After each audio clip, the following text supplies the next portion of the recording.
पीके ने भविष्यवाणी कर दी है कि नीतीश इन चुनावों में आपकी नैया डुबोने वाले। देखिए, उनकी भविष्यवाणी उनको मुबारक, और ये मुंगेरी लाल के हसीन सपने हैं, क्योंकि जो ग्राउंड से फीडबैक हम कलेक्ट कर रहे हैं प्राची जी, ऐतिहासिक बहुमत के साथ में एनडीए बिहार के अंदर वापस से सरकार में आने वाली है। Two and factors Narendra Modi और नीतीश कुमार के लिए, और सिंपल इसका लॉजिक है।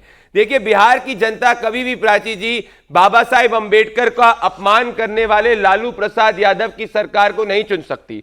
बिहार की जनता कभी भी बिहारियों को गाली बकने वाले आरजेडी और कांग्रेस पार्टी की सरकार को नहीं चुन पा सकती। बिहार की जनता आत्मसम्मान में विश्वास रखती है। बिहार की जनता कांग्रेस पार्टी जो ये कहती है कि बिहारियों से बीमारी हो जाती है, सुप्रिया सीनेत ने कहा था, ऐसे गठबंधन को कभी नहीं चुन सकती। बिहार की जनता लोकतंत्र के स्तंभ, अशोक स्तंभ को जब तहस नहस किया जाता है, उसका मजाक उड़ाने वाले तेजस्वी यादव की सरकार को कभी नहीं चुन सकती। बिहार की जनता कभी भी नेगेटिव ग्रोथ रेट में बिहार को ढकेलने वाली सरकार को नहीं चुन सकती। बिहार की जनता कभी भी घुसपैठियों का समर्थन करने वालों को नहीं चुन सकती। बिहार की जनता कभी भी कांग्रेस पार्टी और आरजेडी, जो अभी तक अपना मुख्यमंत्री पद का उम्मीदवार नहीं घोषित कर पाए, एक दूसरे से लड़ रहा है, एक तीसरा चौथे से लड़ रहा है, पप्पू यादव से तेजस्वी लड़ रहे हैं, तेजस्वी से पप्पू लड़ रहे हैं, कृष्णा लुगरू तेजस्वी से लड़ रहे हैं, इनको नहीं चुन सकती। बिहार की जनता सिर्फ ग्रोथ में विश्वास रखती है, विकास में।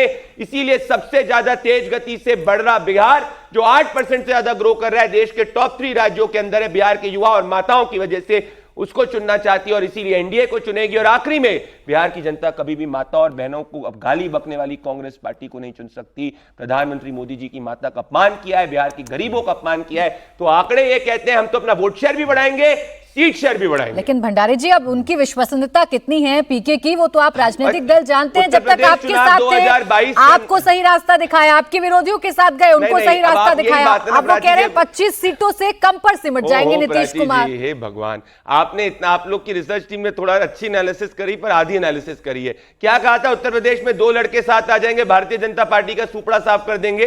तब ये सिफोलॉजी, ये पूरा स्ट्रेटेजी करते थे। 17 में क्या नतीजा निकला?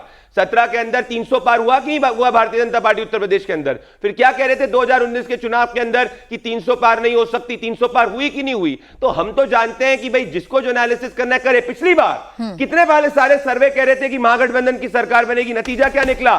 नीतीश कुमार और भारतीय जनता पार्टी की सरकार बनी। तो इनको इनके सर्वे मुबारक। हम जमीन पे जनता का सर्वे कर रहे हैं, ऐतिहासिक बहुमत के साथ जीतेंगे। और जिन्होंने प्रिडिक्शन करी है वो अपनी जमानत बचा ले 90%। एक सर्वे तो तेज प्रताप यादव जी भी कर रहे हैं। जय यादव जी, कृष्ण कह रहे हैं कि अर्जुन का ध्यान भटक गया है, अर्जुन का ध्यान अब नाचने गाने पर लगाए, मुद्दों से कहीं और चला गया है।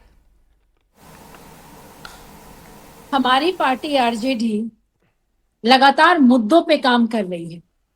हमारे मुद्दे क्या हैं?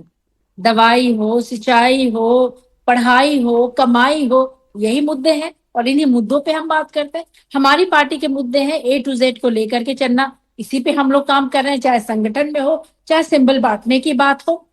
तो हमारी पार्टी है, युवाओं को उठाने की बात हम करते हैं, महिलाओं को सशक्त करने की बात करते हैं, बच्चों की अच्छी शिक्षा की बात करते हैं। हमारी पार्टी के जो मुद्दे हैं वो जनहित के मुद्दे हैं, जमीनी मुद्दे हैं, और इन मुद्दों से समाज को सुधारा जा सकता है। इसलिए हमारी पार्टी की जो पार्टी लाइन है, और हम लोग जो मुद्दे बनाते हैं, हमारे जो मैनिफेस्टो होते हैं, आप देखें बीजेपी वाले और जेडीयू वाले उसके कॉपी करते हैं। अगर हम पेंशन बढ़ाने की बात करते हैं तो बीजेपी वाले 1100 करते हैं। हम बिजली बिल माफ करने की बात करते हैं तो ये भी वही काम करते हैं। तो हम लोग जो करते हैं, हम लोग युवा आयोग की बात करते हैं गठन करने की, जेडीयू बीजेपी युवा आयोग का गठन करती है। तो बीजेपी जेडीयू के पास तो कोई विजन नहीं है, आरजेडी के पास मुद्दे हैं, विजन है, और आरजेडी के विजन को एनडीए चोरी करके बिहार में। नहीं तो एजिया जी, ये विजन क्या तेज प्रताप यादव जी को नहीं दिख रहा? अपने आप को कृष्ण बताने वाले, तेजस्वी यादव को अर्जुन बताने वाले, आज कह रहे हैं कि ध्यान भटका हुआ है अर्जुन का, मछली की आंख पर नहीं है, वो नाच गाने पे ज्यादा व्यस्त हो गए हैं। देखिए, तेज प्रताप जी की भी मैं भाषण सुनती हूँ, वो भी पढ़ाई, सिंचाई, कमाई की ही बात करते हैं। जहां तक तेजस्वी जी की बात है, उनके मुद्दे शुरू से यही रहे हैं। इसलिए हम लोग बहुत अच्छे एजिया जी, जब कृष्ण को नहीं दिख रहा तो जनता को कैसे दिखा पाइएगा कि आपके मुद्दे कितने अच्छे हैं, या कितने मजबूत हैं, या कितने सच्चे हैं? कृष्ण को तो कम से कम दिखाइए ना अपनी पार्टी के। तेज प्रताप यादव जी को तो कम से कम नजर आए।